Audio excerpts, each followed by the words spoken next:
നമസ്കാരം. നമ്മൾ പല സ്ഥലത്തും ആനയൂട്ട് കണ്ടിട്ടുണ്ടാവും. ഈ കർക്കിടക മാസം ആകുമ്പോൾ ഗുരുവായൂർ അമ്പലത്തിലും മറ്റു ചില അമ്പലങ്ങളിലൊക്കെ ആനയൂട്ട് നടക്കും. എന്നാൽ ഇതേ സമയത്ത് ഇതേ കർക്കിടക മാസത്തിൽ മഴക്കാലത്ത് മീനൂട്ട് നടക്കാറുണ്ട് ചില സ്ഥലങ്ങളിൽ. അങ്ങനെ ഇപ്പോൾ ഞങ്ങളുടെ കടുവേലിപ്പാടത്ത് ഒരു മീനൂട്ട് നടക്കുന്നുണ്ടെന്ന് പറഞ്ഞ് ഞാനും അപ്പൂസും കാണാൻ വന്നതാണ്. അപ്പൂസിൻ്റെ കൂടെ നമസ്കാരം. പ്രധാന മീനൂട്ട് നടത്തുന്ന വ്യക്തിയുമായി നമ്മളിപ്പോൾ കണ്ടുമുട്ടാൻ പോവാണ്. അദ്ദേഹം നമ്മളോട് രണ്ട് വാക്ക് സംസാരിക്കും. ഇതാണ് മീനൂട്ട് നടത്തുന്ന ആള്. കഴിഞ്ഞ എത്ര മണിക്കൂറായി നിങ്ങൾ ഈ മീനൂട്ട് നടത്തുന്നു? അരമണിക്കൂറായിട്ട് മീനൂട്ട് നടത്തുന്നുണ്ട്. കഴിഞ്ഞ അരമണിക്കൂറായിട്ട് മീനൂട്ട് നടത്തുന്നുണ്ട്. പക്ഷെ കഴിഞ്ഞ 3 മണിക്കൂറായിട്ട് ഇങ്ങനെ ഒരാളെ ഈ പാടത്ത് ഇങ്ങനെ നിൽക്കണ കണ്ടിരുന്നും പറഞ്ഞുകൊണ്ട് ആൾക്കാർ പല പല കഥകളും പറഞ്ഞുണ്ടാക്കി. ആക്ച്വലി നാട്ടിലൊരു ന്യൂസ് അങ്ങനെ സ്പ്രെഡ് ആയിട്ടുണ്ട്, ഒരാൾ ഒറ്റയ്ക്ക് ഒരു വെള്ളം കൊണ്ട് കൊടുത്ത് പാടത്ത് നിൽക്കുകയാണെന്നുള്ളത്. ഈ ആളെ കാണുന്നില്ല എന്നും പറഞ്ഞ് പോലീസുകാരുടെ അടുത്ത് കേസിന് പോയിട്ടുണ്ടെന്നാണ് കേൾക്കണത്. ആക്ച്വലി ഇയാളെ കാണാനില്ല എന്നും പറഞ്ഞ് പോലീസ് സ്റ്റേഷനിൽ ഒരു കംപ്ലൈന്റ് പോയിട്ടുണ്ടെന്നാണ് കേൾക്കണത്. ഇനി വിശദമായ വിവരങ്ങൾ പ്രധാന കൊണേടി വിദഗ്ധനായ അപ്പു പറയും. നമസ്കാരം. ഞങ്ങളപ്പോൾ ഒന്ന് മീനിട്ട് പാടത്തേക്ക് വന്നിരിക്കുകയാണ്. ആക്ച്വലി ഞങ്ങൾ വെറുതെ വന്നു വിട്ടതല്ല. ഇവിടെ എൻ്റെ സുഹൃത്തും വഴികാട്ടിയുമായ ജോഫിൻ്റെ വീട്ടിൽ നിന്ന് എനിക്കൊരു കോൾ വന്നു.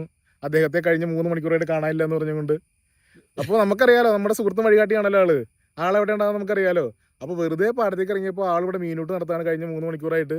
ആൾ പറയണത് ഞാൻ വന്നിട്ട് അരമണിക്കൂറായിട്ടുള്ളൂ, എനിക്ക് 5 കിലോപ്പിനെ കിട്ടിയെന്നൊക്കെയാണ്. പക്ഷേ സത്യത്തിൽ ഒന്നും കിട്ടിയിട്ടില്ല ഇവിടെ. അത് വെറുതെ ചാടി മുകളിലേക്ക് കയറിയതാണ് സാധ്യതയുള്ളൂ. മച്ചനമാരെ ഒരു കറുപ്പിനെ ഒരു കറുപ്പിനെ കിട്ടിയിട്ടുണ്ട്. നമ്മുടെ ബ്ലോഗർ രാഹുൽ നമ്മളത് കാണിച്ചിരുന്നതാണ്.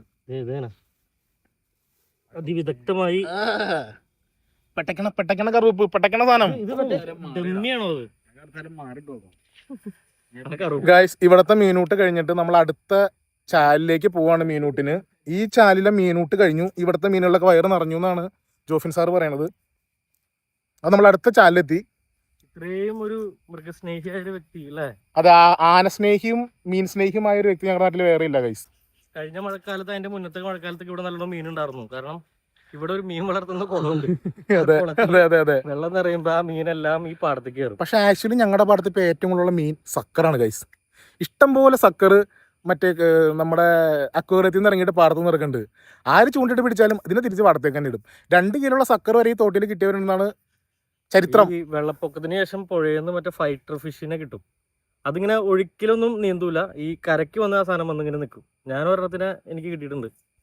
ഫൈറ്റർ ഫിഷ് മാത്രമല്ല, ടൈഗർ ഫിഷും ഇഷ്ടം പോലെ നമ്മുടെ പാടത്തും കനാലുകളിലും തോട്ടിലേക്ക് ഇഷ്ടം പോലെ ഇറങ്ങിയിട്ടുണ്ട്. ടൈഗർ ഫിഷ് ഒക്കെ ഓൾറെഡി പുഴയിലുള്ളതല്ലേ? അത് അക്വേറിയം മീനല്ലേ?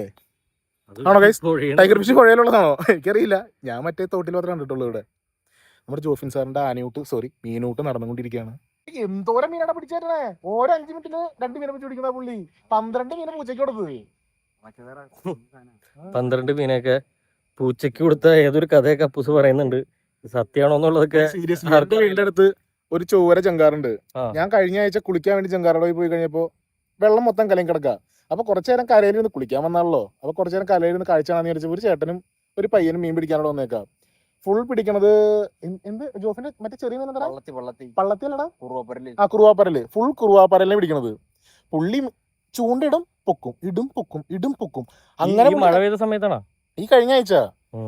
അങ്ങനെ പുള്ളി ഒരു 5 മിനിറ്റിൽ 3 മീൻ വെച്ച് പിടിക്കണ്ടാവും. അവസാനം ഇട്ട് പുള്ളി കൊണ്ടുവന്ന കുപ്പി നിറഞ്ഞു. പിന്നെ പിടിക്കണ മീൻ മൊത്തം പുള്ളി പൂച്ചയ്ക്ക് കൊടുത്തുകൊണ്ടിരിക്കുക. ഒരു 12 മീൻ ആ പൂച്ചയ്ക്ക് കൊടുത്തിട്ടുണ്ടെന്ന് പുള്ളി എൻ്റെ അടുത്ത് പറഞ്ഞു. പുള്ളി പറഞ്ഞത് കഴിഞ്ഞ ആഴ്ച വന്നപ്പോൾ പൂച്ചയ്ക്ക് 12 മീൻ കൊടുത്തു. ലാസ്റ്റ് അവിടെ നിന്ന് മീനെ പിടിക്കണ കണ്ട് ഞാൻ തിരിച്ചു പോകാൻ അത്രയും സമയം പുള്ളി ഒരു 10 മീനെ കൊടുത്തിട്ടുണ്ട്. 10 മീൻ പൂച്ചയ്ക്ക് കൊടുത്തിട്ടുണ്ട്. എന്നിട്ടും പുള്ളി വന്നിട്ടില്ല അവിടെ നിന്ന്. പൂച്ച മിക്കവാറും ഒരു 15 മീനെങ്കിലും. പൂച്ചയ്ക്കുണ്ടായ ഒരു ഭാഗ്യം പോലും നമ്മുടെ ജോഫിൻ സാറിന് ഇല്ല എന്നുള്ളതാണ്. ഇന്നത്തെ സാറിന് മാത്രമല്ല, നമ്മുടെ നാട്ടുകാർക്ക് ആർക്കും ആ ഭാഗ്യമില്ല. നമ്മൾ മറ്റേ അമോണിയിട്ട മീനാണല്ലോ തിന്നത്. നമ്മുടെ ജോഫിൻ സാറ് പറഞ്ഞത് മീനൂട്ട് ഇനിയും നീളുന്നതാണ്. അപ്പൊ ഞങ്ങൾ പതുക്കെ പടിയാവാണ്. ഇവന്റെ വീട്ടിൽ ചെന്ന ഇൻഫർമേഷൻ ഒന്ന് പാസ് ചെയ്യണം. ജോഫിൻ എങ്ങും പോയിട്ടില്ല, ഇപ്പോഴും ജീവനോടെ കടുവേലിപ്പാടത്തുണ്ടെന്നുള്ളത്. അപ്പോൾ ഞങ്ങൾ പോവാണ് ഗൈസ്. Okay, by.